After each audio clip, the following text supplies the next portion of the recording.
ও কাকা আসসালামু আরে রাখ আলাইকুম। তো সালাম। কাকা আপনি আমার গায়ে হাত তুললেন। বিয়াদব, চুপ কর তুই। তোকে বিশ্বাস করে আমার ভুল হয়েছে। কাকা আপনি কি করছেন?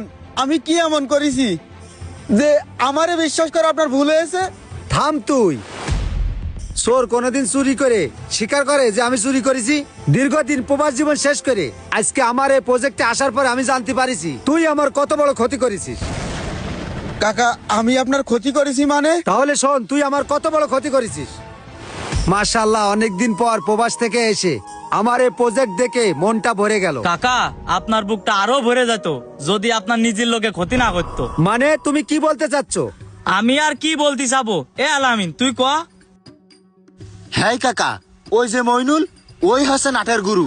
ও প্রতি সপ্তাহে আপনার এই বাগানেতে আঙ্গুর চুরি করে বিক্রি করে, আমও চুরি করে বিক্রি করে। এমনকি গত সপ্তাহ 2 মণ আম বিক্রি করেছে ও। সেদিনকে তো আমরা প্রায় হাতে নাতে ধরে ফেলেছি রে। হ্যাঁ হ্যাঁ হ্যাঁ। তারপরে আরো কথা আছে, ওই যে ফার্মের মুরগি, ওই মইনুল আগের সপ্তাহে 2টো মুরগি বিক্রি করেছে ওই পাশের বাড়ি ভাবির কাছে। হ্যাঁ কাকা, ও বাগানের একটা কাজও করে না, সব কাজ আমরা দুইজনে করি।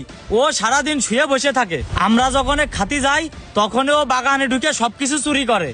আচ্ছা থামো, ওই হারামজাদা মনিউল এখন কোন জায়গায়? সে দেখেন আবার আপনার কোন জায়গা ক্ষতি করার চেষ্টা করতেছে। আসো আমার সাথে, দেখি কোথায় আছে সে। তাহলে শুনেছিস তো তুই দিনের পর দিন আমার কত বড় ক্ষতি করেছিস। তোকে বিশ্বাস করাই আমার ভুল হয়েছে। না কাকা, আমি আপনার বিশ্বাসের চুল পরিমাণও অমর্যাদা করিনি। আমি আরো আপনার বিশ্বাস ধরে রাখার জন্য দিনের পর দিন চেষ্টা করেছি। আপনার পাশে এই যে যারা দাঁড়ায় রয়েছে একের কাছে শোনেন, এরা দিনের পর দিন আপনার এই প্রজেক্টে কিভাবে ধ্বংস করে দেওয়া যায়, কিভাবে শেষ করে দেওয়া